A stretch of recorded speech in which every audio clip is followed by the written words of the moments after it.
ಸಾಹಸ ಸಿಂಹನ ವಿಷ್ಣುವರ್ಧನ ಅಭಿಮಾನಿಗಳಾದ ನಾವು 15 ವರ್ಷದಾಯ್ತು ಇವತ್ತಿವರೆಗೂ. ಒಂದು ದಿವಸಕ್ಕಾದರೂ ಒಂದು ಪುಣ್ಯ ಭೂಮಿಗೆ ಕ್ಲೀನಾಗೆ ದರ್ಶನ ಮಾಡೋಕ್ಕೆ ಕೊಟ್ಟಿಲ್ಲ ಪ್ರತಿಯೊಬ್ಬರಿಗೂ. ಬರೀ ಬೀಗ ಹಾಕೋದು, ಪೊಲೀಸ್ ಅವ್ರಿವ್ರಿಗೆ ದಬ್ಬಾಳಿಕೆ ಮಾಡೋದು ಇದು ಮಾಡ್ತಿದ್ದಾರೆ. ಒಬ್ಬರು ಅಭಿಮಾನಿಗಳು ದೂರದಿಂದ ಹುಬ್ಬಳ್ಳಿ, ಧಾರವಾಡ, ಬೆಂಗಳೂರು, ಮೈಸೂರು ಪ್ರತಿಯೊಬ್ಬರು ಅಲ್ಲಿಂದ ಬಂದಿದ್ದಾರೆ. ಅವ್ರಿಗೆ ಒಂದು ಹೂವು ಪೂಜೆ ಮಾಡೋಕೆ ಒಂದು ಅವಕಾಶ ಕೊಡ್ಬೇಕು ಅಂತಂದೇಳಿ ತಮ್ಮಲ್ಲಿ ಕೇಳ್ಕೊಂತೀವಿ. ಸಿಕ್ಲಿಲ್ಲ ಸರ್, ಬೀಗ ಹಾಕಿದ್ದಾರೆ ಸರ್. ಅದು ಒಳಗಡೆ ಬೀಗ ಹಾಕಿದ್ದಾರೆ, ಅದನ್ನ ನಾವು ಹಿಂಗೆ ಹಾಕಿ ಬಂದ್ವಿ. ಏನು ಮಾಡ್ಬೇಕಾಗುತ್ತೆ? ಹತ್ರ ಬಿಟ್ಟಿಲ್ಲ ಸರ್, ಯಾರು ಬಿಟ್ಟಿಲ್ಲ ನಮಗೆ. ನಮ್ಮ ಹೆಸರು ತಿಪ್ಪೇಶ್ ಅಂತ ಸರ್. ನಾವು ಸರ್ ನಾವು ಹುಬ್ಳಿಲಿಂತ ಬಂದೀವಿ ಸರ್. ಅಷ್ಟು ರೊಕ್ಕ ಖರ್ಚು ಮಾಡಿ ಇಲ್ಲಿ ಮಠ ಬಂದೇವು ಸರ್. ನೋಡಕ್ಕೆ ಕೊಡೋಲ್ಲ ಸರ್. ಹೂವು ಹಿಂಗೆ ಚೆಲ್ಬೇಕು ಸರ್. ಅದಕ್ಕೆ ದೇವ್ರಂಥ ಮನುಷ್ಯಗೆ ನಾವು ಹೂವು ಚೆಲ್ಬೇಕಾ ಸರ್? ತೊಗೊಂಡೋಗಿ ಸರ್ 10 ರೂಪಾಯಿ ಕೊಟ್ಟು ಹೂವು ತೊಗೊಂಡೋಗ್ತೀವಿ ಸರ್. ಪೂಜಾಕ್ಕೆ ಅಂತ ಹೋಗ್ತೀವಿ ನಾವು. ನಮ್ಮ ಪ್ರೀತಿ ಅಲ್ಲಿಂತ ಇಲ್ಲಿ ಮಠ ಖರ್ಚು ಮಾಡ್ಕೊಂಡು ಬಂದಿರ್ತೀವಿ ಅಂತ ಒಂದು ಸ್ವಲ್ಪ ನೋಡಕ್ಕೆ ಒಳಗೆ ಪಾದ ಮುಟ್ಟು ಬರ್ತೀವಿ ನಾವು. ಮತ್ತೆ ನಮ್ಗೆ ಏನಿಲ್ಲ ಬೇಡ ಸರ್, ನಾವು ಪಾದ ಮುಟ್ಟು ಬರೋದು ಅಷ್ಟೇ. ಹ್ಞೂ ಸರ್, ಹ್ಞೂ ಸರ್. ಕಣ್ಣಾಗ ನೀರು ಬರೋದೇ ಸರ್. ಅಷ್ಟು ಭಾಳ ಮನಸ್ಸಿಗೆ ನೋವು ಆಗ್ತದೆ ಸರ್. ಅದಕ್ಕೆ ಹುಬ್ಳಿಲಿಂದ ಬಂದೇವೆ ಸರ್. ಒಳಗೆ ಹಾಕಿ ಸ್ವಲ್ಪ ದಾರಿ ಮಾಡಿಕೊಡ್ರಿ. ಸ್ವಲ್ಪ ಕೈ ಮುಗಿದು ಬರ್ತೀವಿ ನಾವು ಸರ್. ಈಗ ನೆಚ್ಚಿನ ನಟ ಅನ್ನೋದಕ್ಕಿಂತ ಪೂಜನೀಯ ಸ್ಥಾನದಲ್ಲಿ ನೋಡ್ತಾ ಇರ್ತೀರಿ. ಇಲ್ಲಿ ಬಂದ ಮೇಲೆ ಆ ರೀತಿಯಾಗಿ ಒಂದ್ ರೀತಿಯಲ್ಲಿ ಅವಮಾನದ ದೃಷ್ಟಿಯಲ್ಲಿ ಅಲ್ಲಿ ನೋಡ್ಕೊಳ್ತಾ ಇದ್ದಾರೆ. ಹೌದು ಸರ್. ಭಾಳ ಇದು ಭಾಳ ಸರ್. ಯಾರು ಕೇಳ್ತಿಲ್ಲ ಸರ್. ಅಲ್ಲಿ ಯಾರು ಏನು ಕೇಳೋದೇ ಇಲ್ಲ ಸರ್. ಸುಮ್ಮನೆ ಯಾತಿಲ್ಲ, ಹೋಗಿ ನಡ್ರಿ ಓಡಿಸ ಅಂತ ಸರ್. ಹೆಂಗೆ ಸರ್? ನನ್ನ ಹೆಸರು ಅಪ್ಪು ಸರ್. ಸರ್ ನನ್ನ ಹೆಸರು ಮಧು ಅಂತ. ನಾನು ಯಲಹಂಕದಿಂದ ಬಂದಿದ್ದೀನಿ. ಬೆಳಿಗ್ಗೆ 6 ಗಂಟೆಗೆ ನಾನು ಬಂದಿರೋದು ಸರ್. 6 ಗಂಟೆಯಿಂದ ವೆಯ್ಟ್ ಮಾಡ್ತಾ ಇದ್ದೀವಿ. ನಾವು ಬಂದು ನಮ್ಮ ಅಧ್ಯಕ್ಷರಾದ ರಾಜುಗೌಡರು ಎಲ್ಲರೂ ಸೇರಿ ಹೂವು ಡೆಕೋರೇಷನ್ ಮಾಡೋಕೆ ಅಂತೇಳಿ ಒಳಗೆ ಕಳಿಸಿದ್ರೆ ಅಲ್ಲಿ 10% ನಾವು ತಂದಿರೋದ್ರಲ್ಲಿ 10% ಕೂಡ ಅಲ್ಲಿ ಡೆಕೋರೇಟ್ ಮಾಡೋಕ್ಕೆ ಬಿಟ್ಟಿಲ್ಲ. ನಾವು ಹೊರಗಡೆಯಿಂದ ಹೂಗಳನ್ನ ತೊಗೊಂಡೋಗಿ ಅಪ್ಪಾಜಿಯವರ ಕಾಲ ಹತ್ರ ಇಕ್ಬೇಕು ಅಂದ್ರೂ ನಮಗೆ ಅಲ್ಲಿ ಅವಕಾಶ ಕೊಡ್ತಾ ಇಲ್ಲ.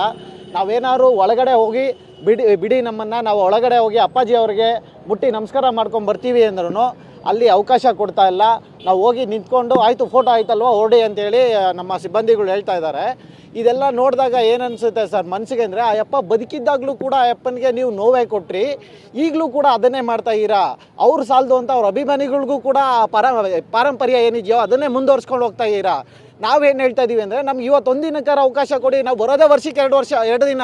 ನಾವು ಬೇರೆ ದಿನಗಳಲ್ಲಿ, ಸಾಮಾನ್ಯ ದಿನಗಳಲ್ಲಿ ನಾವು ಇಲ್ಲಿಗೆ ಬರೋದೇ ಇಲ್ಲ. ಬರೋದು ವರ್ಷದಲ್ಲಿ 2 ದಿನ, ಒಂದು ಹುಟ್ಟುಹಬ್ಬದ ದಿನ ಮತ್ತು ಇನ್ನು ಪುಣ್ಯಸ್ಮರಣೆ ದಿನ.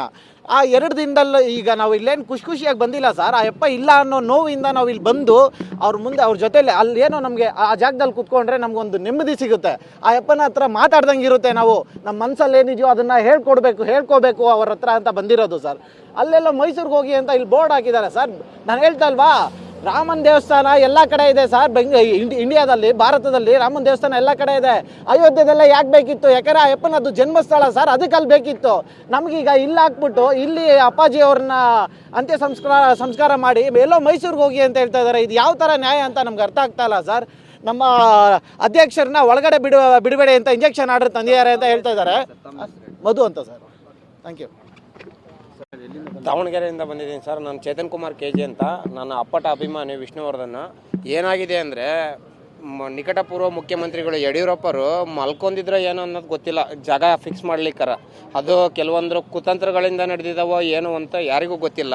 ಆದರೆ ಏನಾಗಿದೆ ಅಂದರೆ, 15 ವರ್ಷದಿಂದನೂ ಇದನ್ನು ಜಾಗ ಒಂದು ಖರೀದಿ ಮಾಡಿ ಅಭಿಮಾನಿಗಳೇ ತೊಗೊತಿದ್ದೀವಿ ಅಂತ ಹೇಳಿದರೆ, ಆದರೆ ಇವ್ರ ಕೈಗೆ ಏನೂ ಮಾಡೋದಾಗ್ತಿಲ್ಲ. ಕೊಟ್ಟರೆ ಅಭಿಮಾನಿಗಳು ಅದು ಎಷ್ಟಿದೆ ಫಂಡ್ ಎಲ್ಲ ಕಲೆಕ್ಟ್ ಮಾಡಿ ನಾವೇ ಎಲ್ಲ ಇದನ್ನು ಮಾಡಿ ಸಮಾಧಿ ನಿರ್ಮಿಸ್ತೀವಿ. ಅದು ನಿಜವಾಗ್ಲೂ ಹೇಳಬೇಕು ಅಂದರೆ, ಅಲ್ಲಿ ಅಂಬರೀಷ್ ಅಣ್ಣ ಅವ್ರದ್ದೆಲ್ಲ ಅಲ್ಲಿ ಹಾಕಿದ್ದಾರೆ. ಆದರೆ ಇಲ್ಲಿ ಕುತಂತ್ರವಾಗಿ ಇಲ್ಲಿ ನಡೆದಿದೆ.